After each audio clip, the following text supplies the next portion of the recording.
All right, we're back. Good morning, Doug. We could talk about all the blow by blow news events, what happened in Syria, recent use of ATACMS in Russia and Ukraine.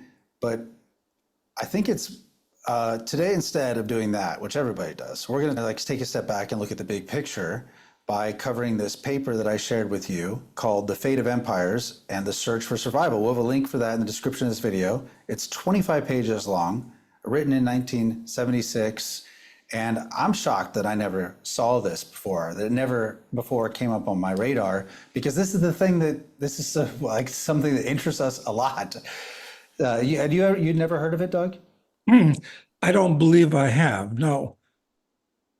But it's actually quite a good paper, and he makes some excellent points. And what impressed me about the paper is that it was written 50 years ago, and it's highly relevant today. And in reading it, there are a few things that he doesn't cover, which I think are worthwhile covering and commenting about, but it's great. Yeah, I found it really useful too. I mean, I've read a lot of books essentially trying to get this encapsulated idea, and I've not gotten it so clearly as he describes it. I mean, you have things like The Fourth Turning, which kind of talks about these cycles in American history, but I think that's useful for thinking, but it's only part of the story. And essentially, he just goes through, he has a bunch of different empires in here that he covers that are included in his study. So from Assyria and Persia, Greece, Alexander, Roman Republic and the Roman Empire, Arab Empire, et cetera, et cetera. So he's got a whole bunch of good things in there. And I don't know, where should we start, Doug? Should I just outline what are the stages, or are there other comments you'd like to make about it first? Well, let me see. One thing he says in the introduction, because what I did is I underlined a number of things in it. And in his introduction to this whole thing, he has a paragraph. And he says, I remember once visiting a school for mentally handicapped children. And, quote, "Our children do not have to take examinations," the headmaster told me. "And so we are able to teach them things which will be really useful to them in life." And I think that's so apropos to what's going on in colleges today. It's all about passing an examination so you can get your QPI, and they give you a piece of paper that is a degree. And but he's quite correct. Don't have to take examinations, so we're able to teach them things which are really useful to them in life. Anyway, interesting observation on his part early on. Well, let me just explain the stages first. I'll name them and then we'll go through them. But he basically breaks it down into different ages. He says these empires last for consistently around 250 years. It's plus or minus a little bit, but 250 years seems to be it. And he said it starts off with what he calls the age of the pioneers.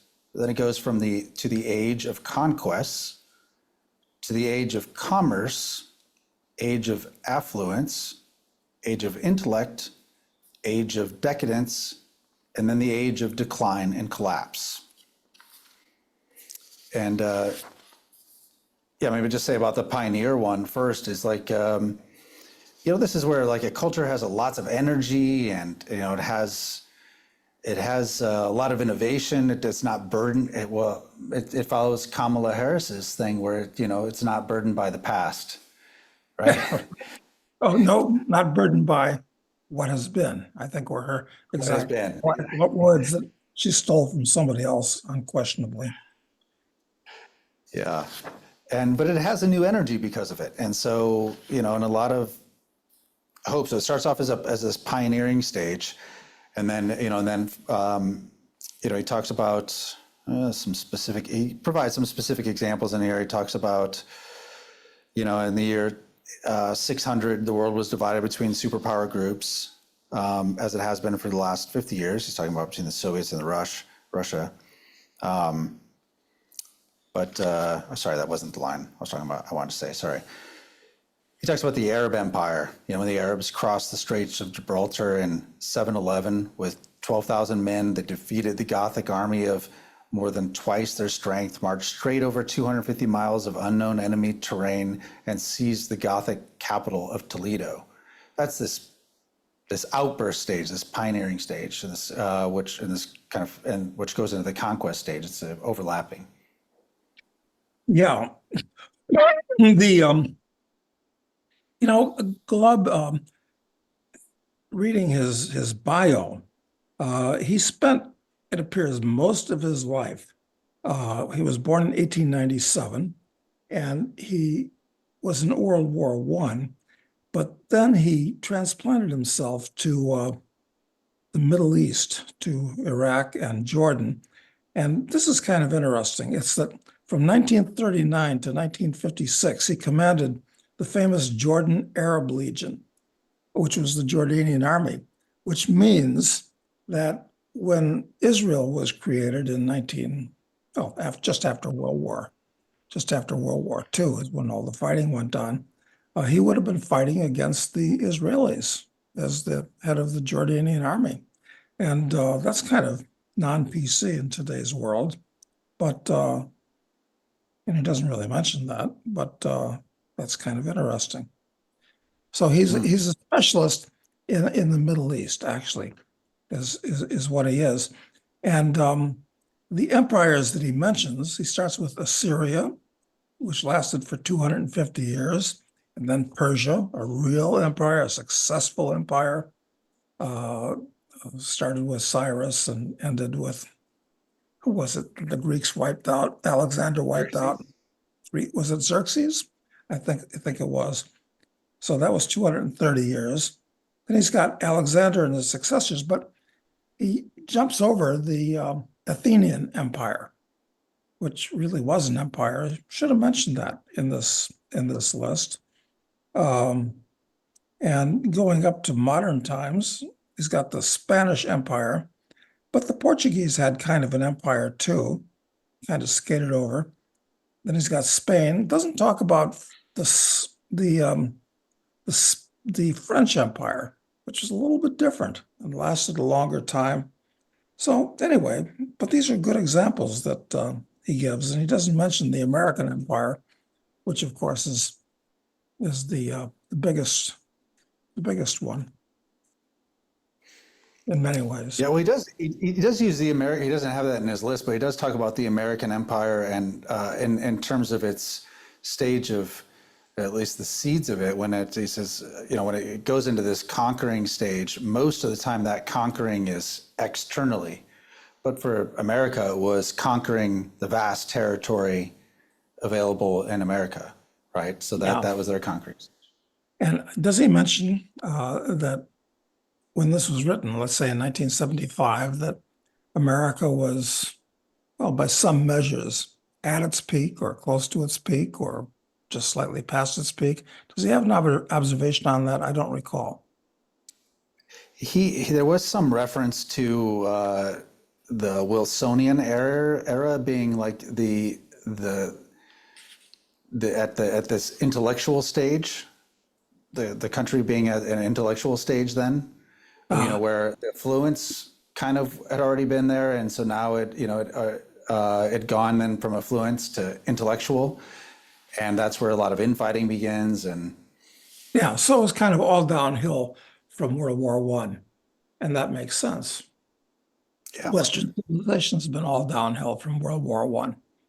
It's just been disguised by improvements in science and technology, but culturally, it's been on a slippery slope for the last 100 years. And when you look at it in the big picture, the course of empire like this, yeah, that's true. What is that famous series of paintings? I think what is it? It's really excellent. I think it's by Thomas Cole. It's called the Course of Empire, I think. Have you seen that series of paintings? Yes. Let me see if I can look it up. Yeah, I think it is. Mid-19th century. Yeah, it is. Let's see, what's it called? It's Sorry, I can't find the name of the artwork yet, but I found his. Yeah, it is Thomas Cole, though.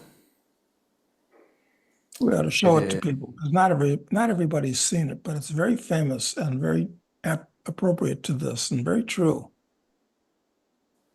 right.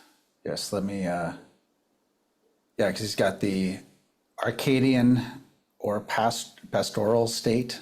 I think is one stage. Yeah. Is that right? Yeah. Yeah, I mean, I could share my screen real quick and flip through them if you want me to, real quick. Why not do that? Because I think a lot of people haven't seen them, but they're worth seeing.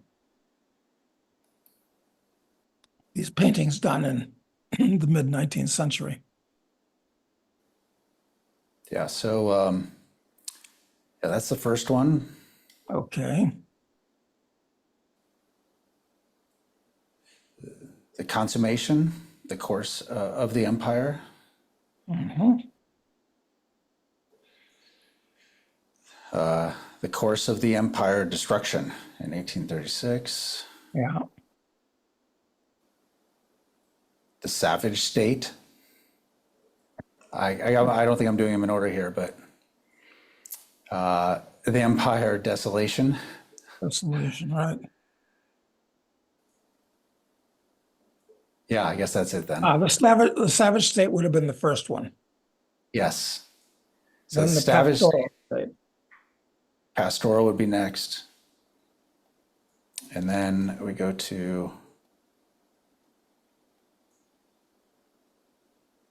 sorry, I'm just flipping through Wikipedia here. So I'm guess this is the consummation. Transformation. That would have been the third, right? And the course of empire destruction. Yeah. And then the last is where's the last? desolation. Desolation. Exactly. Yeah, it's interesting. Yeah, it is. All right. Well, that's kind of the way the cookie crumbles. Exactly. Yeah, that's the way, that is the way it works. So, and we're part of history here in the U.S., or well, we're in Uruguay, thank God at the moment.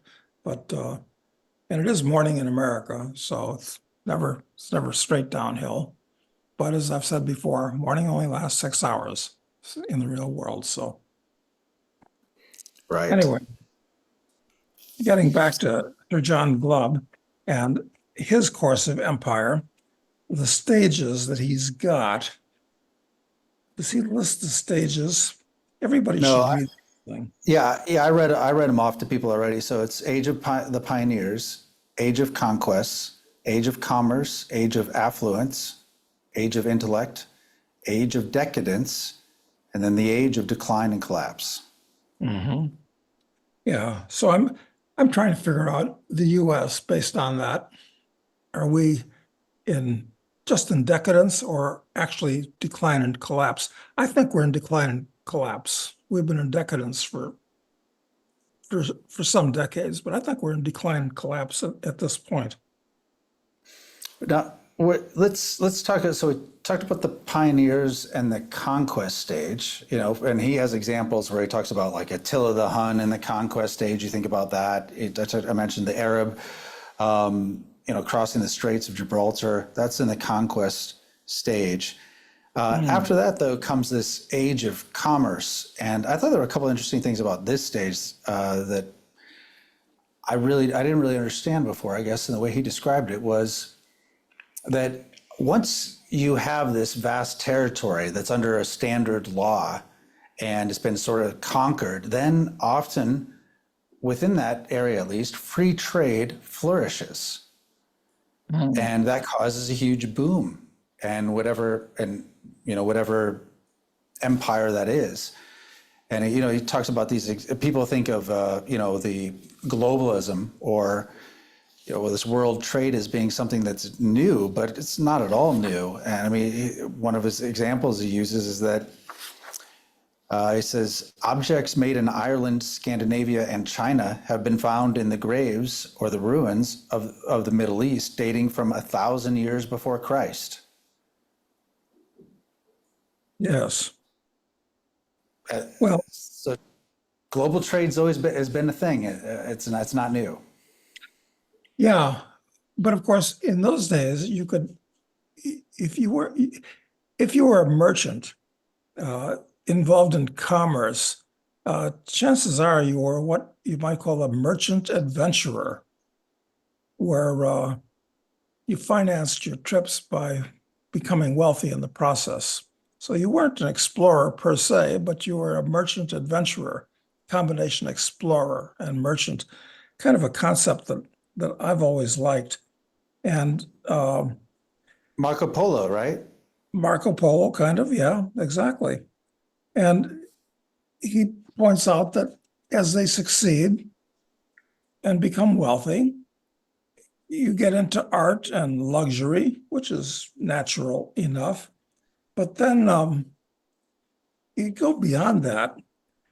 In the age of conquest and early commerce, he says what boys are supposed to do. Boys are still required, first of all, to be manly. Well, they're not anymore, it seems to me. Just the opposite, actually. They're all soy boys and transgenders and all the rest of it. It says they're still required to ride, shoot straight, and tell the truth, which is I think that, does that come from Louis L'Amour? But I think Louis L'Amour took that from the Persian Empire. That was a password in the Persian Empire, Oh, to interesting. ride, shoot straight, and tell the truth. Shoot straight being with bow and arrow, of course, in those days. And he says it's remarkable what emphasis is placed at this stage on the manly virtue of truthfulness, for lying is cowardice, the fear of facing up to a situation. Well, that's quite correct, actually, I Hmm. think. And those the virtues of truthfulness and courage and being, hardworking and all that stuff are virtues that are essentially made possible that conquest stage, right? So Yeah. like they wouldn't have been able to do that if they hadn't had these characteristics, like dealing with reality, so they could be truthful about where the enemy positions are and what your losses were and all those things, right? So had to be. And then that carries over into the commerce area and, where you follow certain rules and obligations, commitments, whatever, that enables commerce to flourish. But then people get too affluent, and then the decline begins once you just get too rich, right? I think it's natural, both in individual life and in an empire. And under the age of affluence, which comes after the commerce, he says the first direction in which wealth injures the nation is a moral one. That's so true. Money replaces honor and adventure as the objective of the best young men. In other words, we've already gotten away from ride, shoot straight, and tell the truth to, as he said, money replaces honor and adventure as the objectives of the best young men. Yep. At least I think I can see this everywhere. So I we're think so. we're well past the age of affluence. And another thing he mentions in the age of affluence, he says parents and students alike seek educational qualifications which will command the highest salaries. Yeah, got to get into Harvard or its equivalent so I can get a high-paying corporate job. Okay, this is age of affluence stuff. And we still see a little bit of that. But, and he says, students no longer attend college to acquire learning and virtue. Forget about virtue. Nobody even thinks about So virtue, fascinating. uh, which is ride, shoot straight, tell the truth, and so forth. But to obtain those qualifications which will enable them to grow rich. Okay, excellent diagnosis from, by an Englishman living in England 50 years ago. Very accurate. So, Yeah, and he describes this era as the high noon. It's kind of peak of empire at this stage. mm, You have the wealth, the orientation toward wealth is starting to supplant virtue and just and learning, and it's just all about the pursuit of money. He says, well, I guess you already said that. Never mind. I don't want to repeat you. But yeah, and then it's in the next paragraph, Doug, where he compares, it talks about Wilson. Yeah, perhaps we might add the age of Woodrow Wilson in the United States to this high noon era. Yeah, Wilson was a total sociopath and psychopath, even certainly a disastrous scumbag. But you know, that's when he lived and so forth. And it was Wilson lived in during what he calls the next stage after the age of affluence, which is the age of intellect. Am I correct? The way he Yes, said it. So the ambition of the young, once engaged in the pursuit of adventure and military glory, then in the desire for accumulation of wealth, now turns to the acquisition of academic honors. Okay, and this is once again 50 years in England. This is before there was basically where everybody has to get a postgraduate degree in some obscure, worthless subject as often as not. Or right. frankly, I'm not a fan of MBA degrees. My wife has one, and she's also a lawyer, which makes her quite an intellectual, actually. She actually is. But I've always felt that, wait a minute, the best way to learn is by doing as opposed to listening, which is all they do in MBA courses, I think. Well, you learn a few valuable things like accounting and that, but it's staying in the I academic just, room for another couple of years to get your MDA, which allows you to, you know, claw up the corporate ladder faster and so forth. So he's right. he is right. He is right in all this. Um, yeah, he But then talks as in the merchant in the age of intellect. He talks about the merchant princes of the age of commerce seek fame and praise not only by endowing works of art or patronizing music and literature.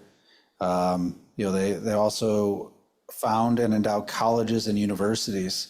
And one of the things he talks about in this age of intellect is interesting. Is he said something like, "Whatever happened to Oxford and Yale and Harvard and Cambridge being enough? Instead, every city needs a university." And see the proliferation of these colleges all over the country. We've certainly seen that.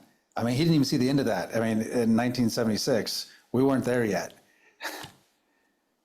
Yeah, and I don't see people go into colleges today anymore to actually learn things, either real intellectual knowledge that helps you to figure things out more or practical knowledge. They're doing it to get a degree. And you can't do some stuff without getting a degree. I think you're not even allowed to be an army officer anymore without at least a BA. Yeah, unless you're a warrant officer, you know, but yeah, not a real officer. No, that's true. And I think that, I mean, people go to college for two reasons, though. I think one is so they can get a job, and the second one is for the college experience, whatever that Yeah, is exactly. well, I listen, even when I had my college experience, it wasn't like in the movies about what it's supposed to be like. It was mostly, frankly, get out of class and party and and not and then not be able to get up in the morning for your morning classes, or if you did, because they took attendance in those days, still mostly, falling asleep during the class. And even if you stayed awake, your notes weren't good. The college experience is a fraud, quite frankly. It's a fraud. It's just hanging around with other young yahoos who have the same problems that you do. Lack of experience, bad ideas, being reinforced. So the college experience is bullshit. And I'm sure 100 years ago, when high schools were teaching Latin and Greek as a regular thing, as opposed to today when colleges are teaching remedial reading. This is amazing, actually. It It was a is. different thing. It's people are living in the past. It's crazy. College is, it's not just worthless. It's worth less than nothing. It's a negative experience today in most cases, I think. Sorry for that little lecture, but that's basically what he's kind of saying. And he doesn't even factor in the cost in there, which I don't think he could have imagined in 1976, that the cost of this education would explode in the way that it has. He couldn't have imagined it. That's right, because that was still in the days when it was possible. And many people did work their way through college. Not possible today, out of the question. Ridiculous concept. Yeah. So very true. Anyway, then he has a subsection here on the inadequacy of intellect. And he says the survival of the nation depends basically upon the loyalty and self-sacrifice of the citizens. Well, I'm a big believer in loyalty, but self-sacrifice, I don't know. Maybe, listen, maybe I'm too cynical and I don't believe that there's anything that you should, well, this is a Randite concept. It's that sacrifice cannot be good. Why? Because it's giving up the greater good for a lesser good, the way she defines sacrifice. Yeah. And I don't like the idea of sacrifice, quite frankly. Right. Yeah, I understand. Maybe it's got We some good upset. aspects, but People get all triggered anytime we've talked about this in the past, but it's because they're not quite grasping that she's defining sacrifice differently than you are currently. Like, and so, like, if you were to take a bullet for your kids, that's not a sacrifice. That is you trading something not as good for something good. You know, I mean, yeah, that's not a because sacrifice. you value your kid more than you do yourself. You say, hey, I've already had my good long party. The kids, yeah. So that's not really a sacrifice when you look at it that way. Right. So that's where people get hung up on it, but they got to think about it a little deeper, and they'll see that the thinking around it is correct. And if you valued, though, the community, the nation, you know, what the zeitgeist, of the country differently, then maybe you wouldn't see serving in the military or, back in before it became career politicians, before you actually, when you had to go serve, it was a part-time job essentially that didn't pay for anything, and it really was a cost to people serving as representatives in the government. Like, you know what I mean? They didn't make money by doing it. It was an act of public service where they thought it wasn't really sacrifice by the way we would define it. It was them doing something they thought was more valuable than them just seeking to earn a profit for themselves, by giving up their labor. Well, that was kind of in the days of the citizen soldier, kind of the way things were in the Roman Republic, when it was actually considered a privilege to be in the army. But it's not that way now, because people had loyalty to the Republic, just like we did in the early American Republic, because it was worth being loyal to. But today, when things are degraded and it's not based on any sound moral concepts, I mean, how can you be loyal to the U.S. government as criminal and degraded as it's become?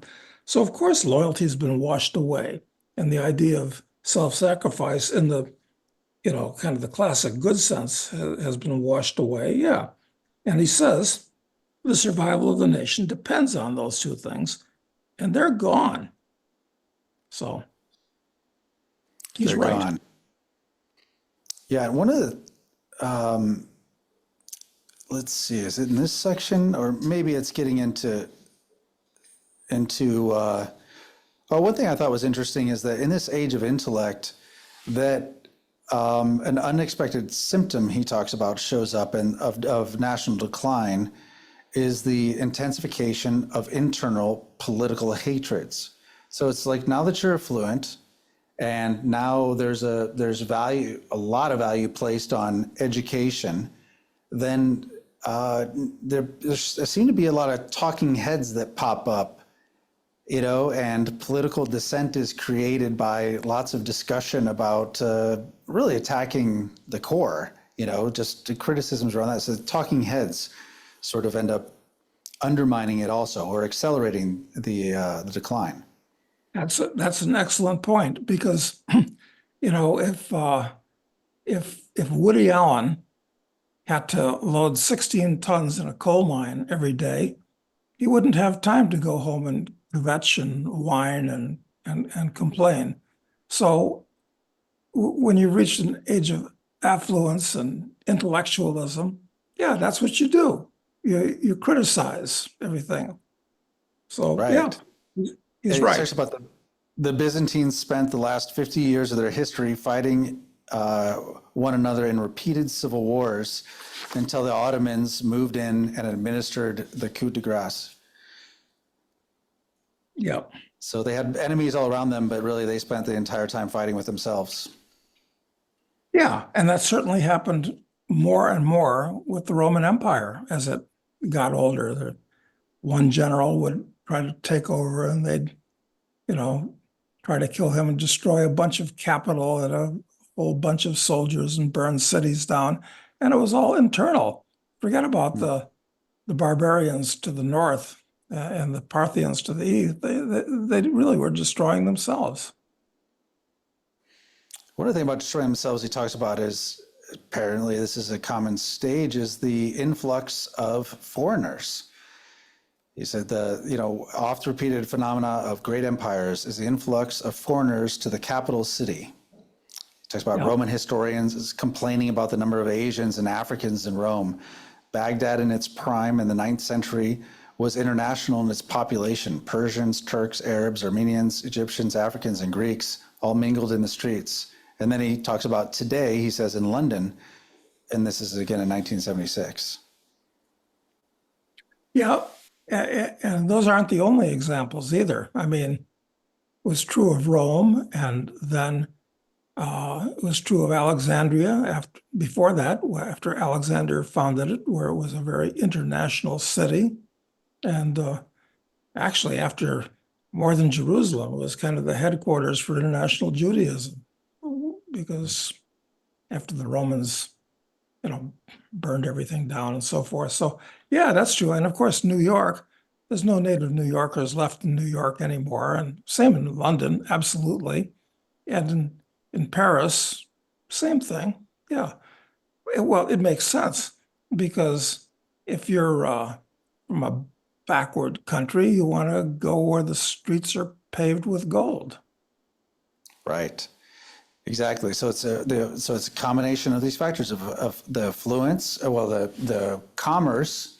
So there's goods and services moving now across what might have been borders before.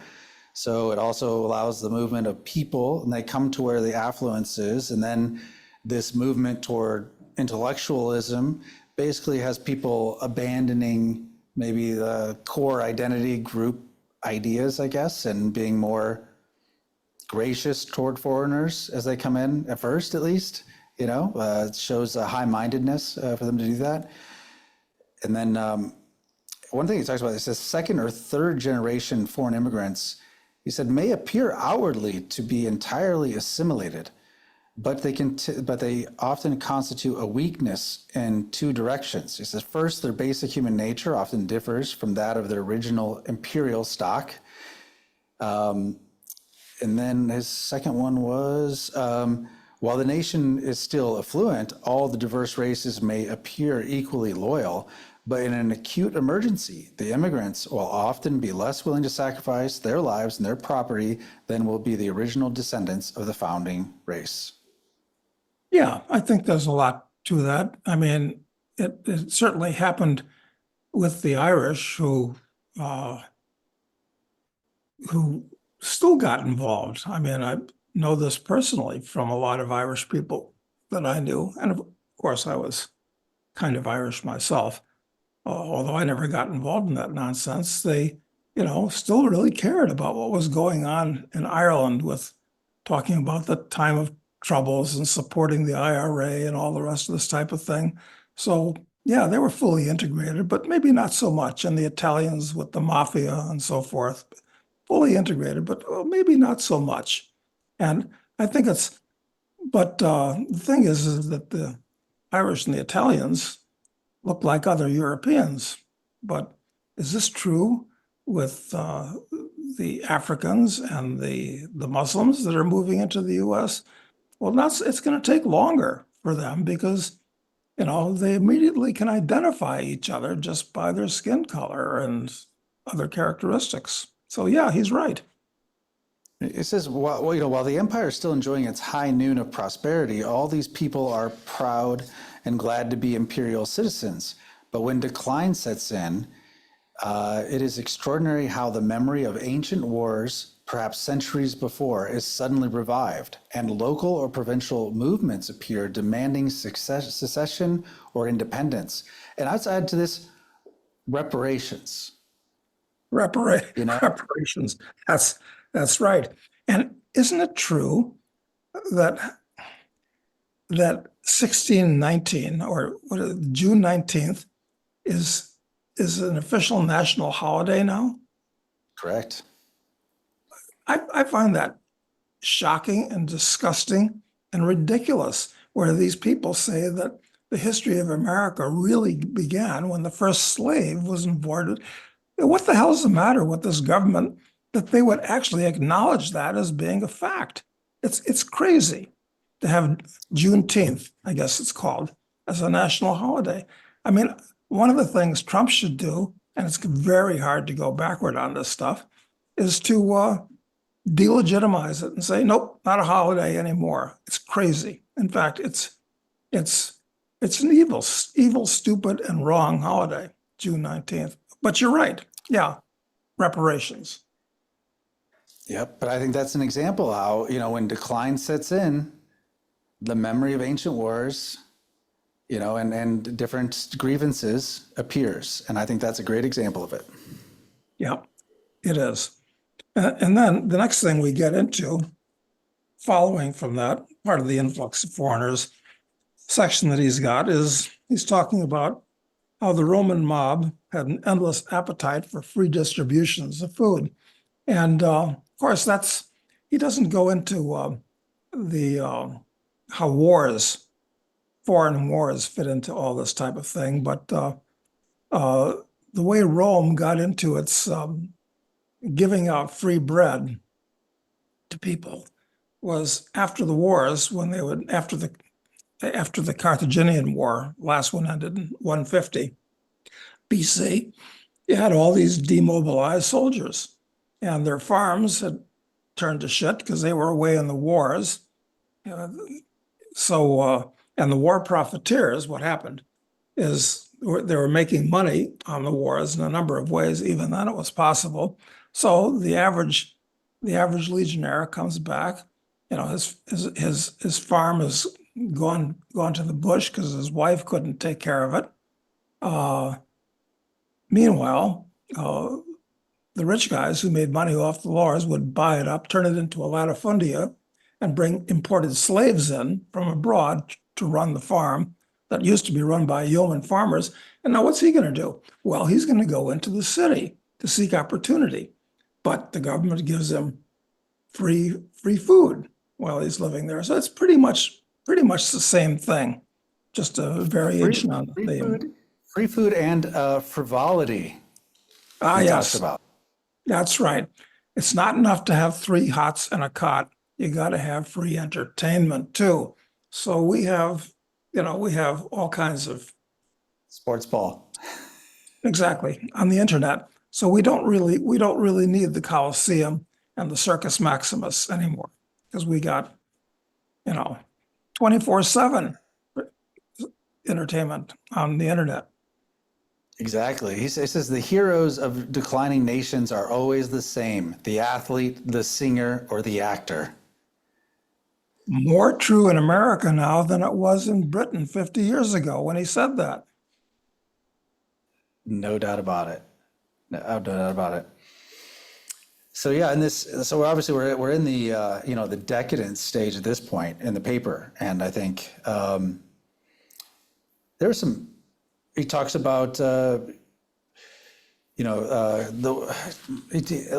talks about the Arab Empire in this section, which I thought was great because I never heard anybody try and use that as an example to demonstrate that there was a larger trend that occurred across different types of peoples and civilizations. So I loved it, the inclusion of the Arab Empire and in this. And he talks about the works of contemporary historians of Baghdad in the early 10th century are still available. He says that they deeply deplored the degeneracy of the times in which they lived, emphasizing particularly the indifference to religion, the increasing materialism, and the laxity of sexual morals.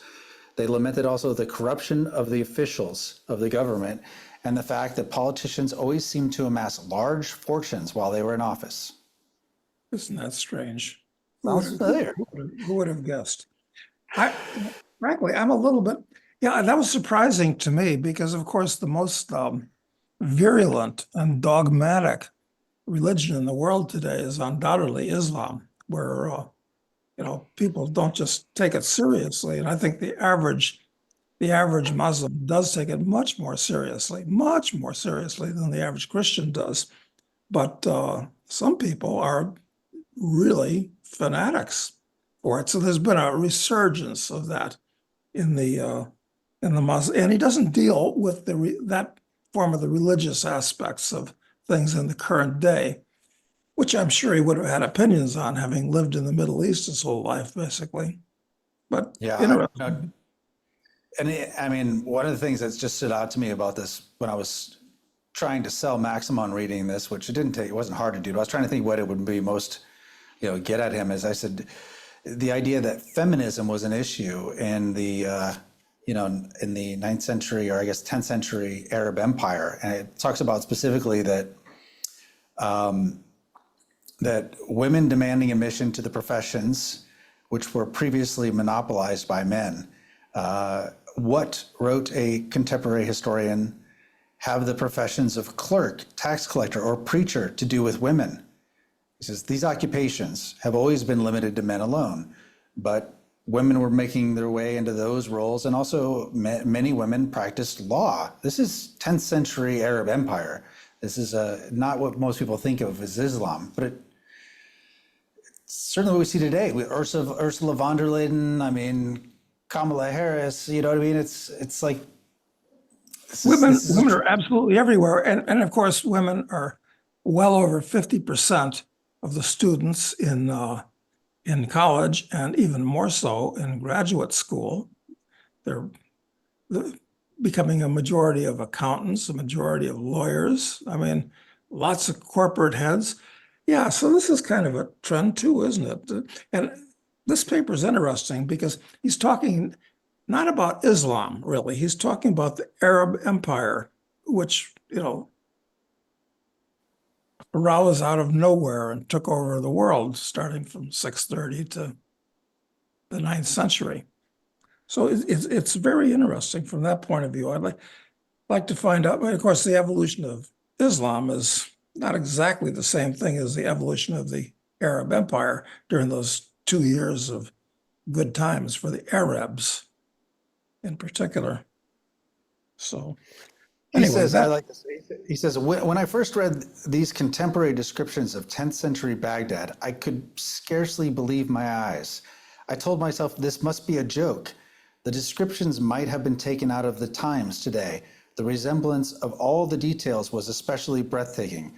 The breakup of the empire, the abandonment of sexual morality, the pop singers with their guitars, the entry of women into the professions, the 5-day week.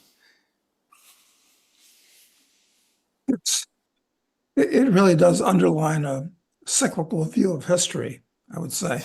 And I've got to mention this, that everything that we know about history really only goes back for 3,000 years, maybe you can say 4,000 years, maybe, if you start out with the Egyptians and the Sumerians. But listen, that's nothing, because that's like the overlapping lives of 50 or 60 grandfathers. They, 50 or 60 people from Neolithic times with, beating rocks together. I mean, it's just amazing. So humanity is still just a puppy. A blink of an eye. It really is. So let's So see, what else? what's the next thing that he points out? So the immigration of poor people to the empire, which changes the values of the empire that made it great. And that's absolutely happening in the U.S. And he goes on to say that there's an impression that it will always be automatically rich, and that causes the declining empire to spend lavishly on its own benevolence until such time as the economy collapses, the universities are closed, and the hospitals fall into ruin. Well, exactly. That's exactly what happened in Thomas Cole's painting, the Decadence of Empire, a series of, there used to be all those things, and then it went back to Bush. Yeah. He does get into religion a little bit. I don't know if there was anything that stood out to you about that part, though. I didn't have many notes I on that. didn't underline anything that he had to say about religion, which surprised me since he lived lived among the followers of the prophet for most of his life, including having been the head of the Jordanian army. So, One well, other thing, maybe he didn't sorry, want go to ahead. say anything about it. I don't know. Maybe that was too much of a hot button. I don't know. The one thing he does say is that some of the greatest saints in history lived in times of national decadence, raising the banner of duty and service against the flood of depravity and despair. That's the only line I underlined from that whole section. Well, that could be a resurgence. Things are going downhill, and then you have an uptick. Maybe that's what he's talking about. Yeah. Yeah, or maybe they just stand out as saints because they're basically trying to hold back the tide. So they stand out, you know? They won't give up the ghost. Yeah, that could be. Yeah, I mean, the only time we see salmon is when they're swimming upstream and they jump out of the water, but they're going to die shortly. Yeah, they're In going fact, to die. he's got one section here where he points out that decadence is not physical. And that's a good point. It's basically moral. Exactly.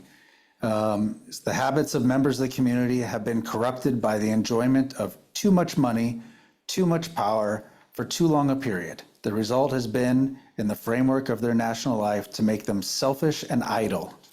A community of selfish and idle people declines, internal quarrels develop in the division of its dwindling wealth, and pessimism follows, which some of them endeavor to drown in sensuality or frivolity. Yeah, and of course, he attributes a lot of this to success and money and wealth, but it's there's a contradiction here in that he kind of thinks that you don't want to have that because it destroys morality and sound virtues, and he's right. But on the other hand, if you don't have an accumulation of wealth, you're not going to progress. So I guess the answer is to accumulate wealth, but all the while emphasizing solid moral virtues to overcome the negative aspects of becoming wealthy.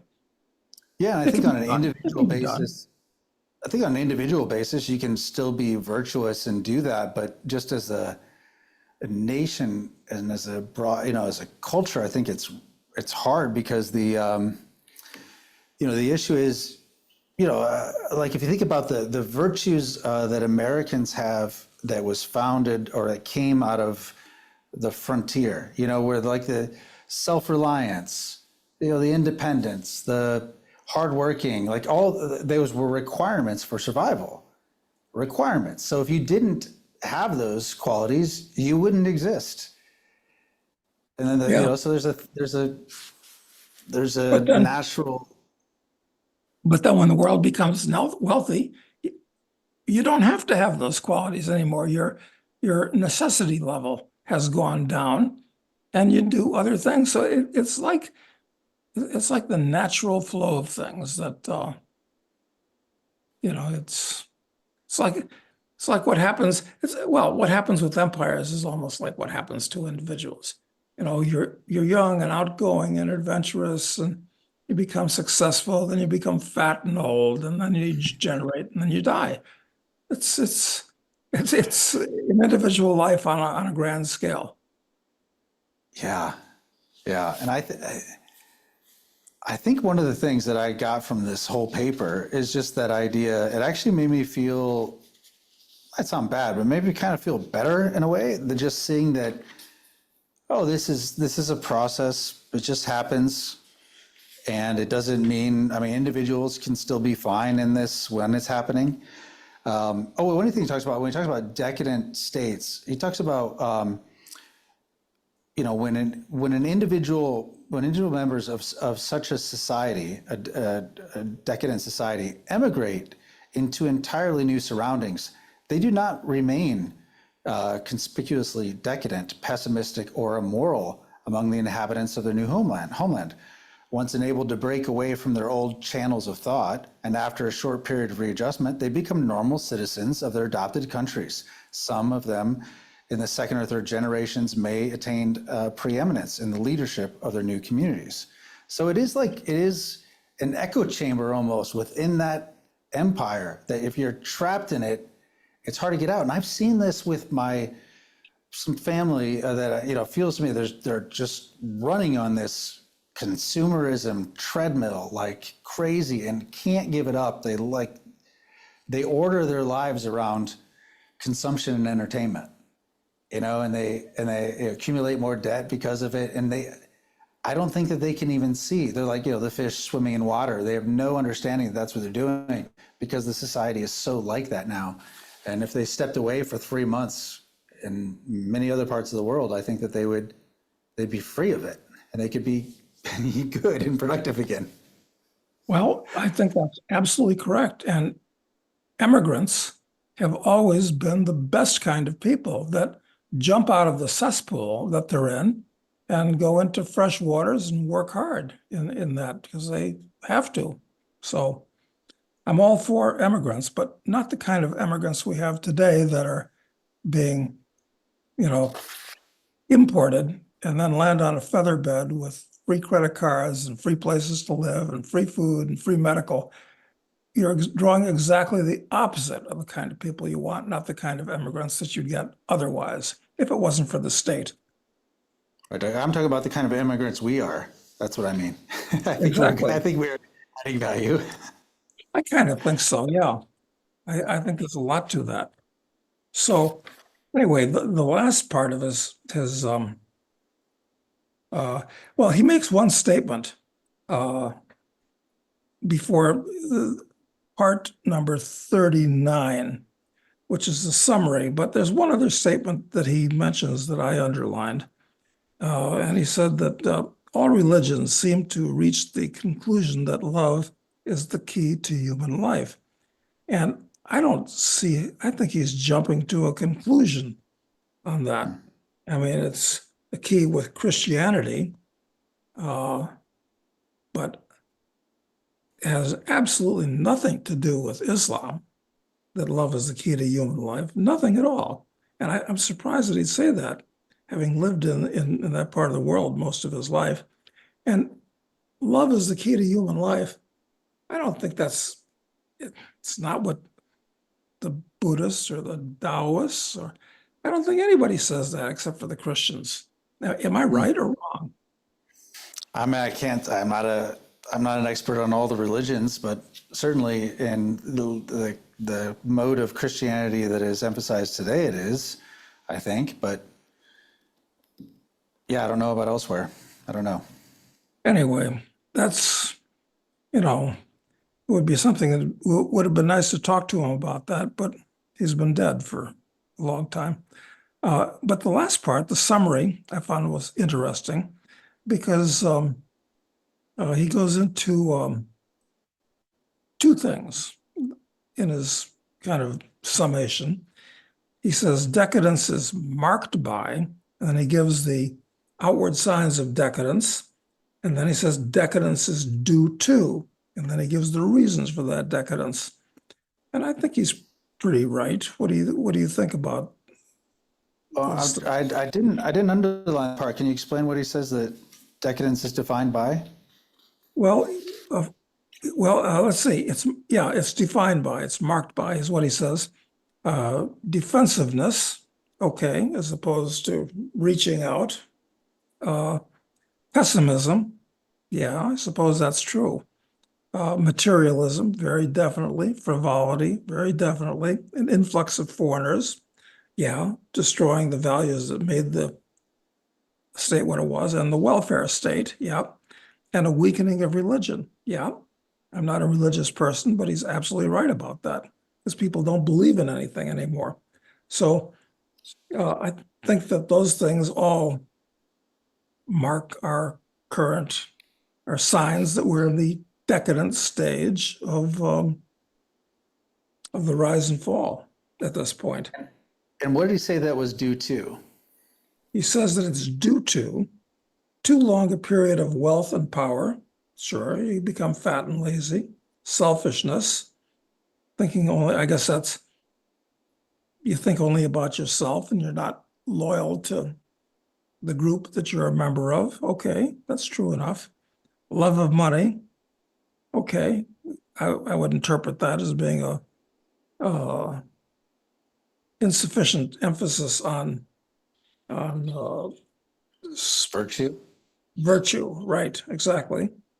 And loss of a sense of duty. Yeah, I think that's true too. Uh, I mean, where the common weal has been replaced by the government. And, you know, I'm a believer in loyalty and duty, but not to the government because they're just criminals. So I guess my attitudes are influenced by the fact that everything is decadent. So, but I think he's generally right. And all of these things that he mentions, you could do an interesting essay just on the signs of decadence and the causes of decadence. So I think he's spot on generally. Yeah. And this has been expanded into a really great book covering a few other subjects that he just touches on. But anyway, everybody ought to read that paper. Yeah, you really should. It's 25 pages, very well written, very easy to read, and it's I think it's a big picture thinking tool to understand where exactly we're at and what's coming next, regardless of who's elected president or temporary advances in. We can have temporary political advances and temporary even economic advances, I think. But the decline of empires, unless all of a sudden this time is different, you have to see what's the writing is on the wall with it, I think. I I feel pretty certain that he would have read Spengler and kind of stood on his shoulders and summarized it. Yeah, I mean, I read Spengler, and I don't think I'm smart enough to really read and understand everything that Spengler says. But yeah, this is what I was hoping to get out of reading that book. It's 2 volumes, and each are like 900 pages. I read 1 volume and started the second one. And what I was hoping for actually was this 25 pages summation. Right. Exactly. No, listen, life is too short. And, you know, yeah, exactly. What I'd like to find actually is somebody that does Spengler for dummies, something like that. Exactly. Actually, I mean, you don't have to beat yourself up with all kinds of, yeah, it should be readable because if everything should be readable and understandable, and it shouldn't be so obscure and abstruse and complicated, which is they get a good idea and screw it up by making it unintelligible. Right. But at the same time, I wish this guy would have turned this into a book, because I would have loved to have read it with some of these details. But anyway, yeah, I strongly encourage everyone to check it out, to definitely read it. I'll have a link for it in the description below. I hope you found this stepping away of the drama of the day, of the latest, geopolitical movements or market movements useful. Certainly, this is stuff that I'm all more interested in. Yeah, me too. And my guess is that of all of the podcasts we've had, this is probably the one that's least likely to go viral. But we'll find out. Yeah, I think so too. That's okay. We do it for ourselves anyway, so that's fine. That's right, exactly. Okay. Okay, well, good. Well, thanks a lot, Doug. I appreciate it. We'll be back next week with more. Can't wait, Matt. Thanks.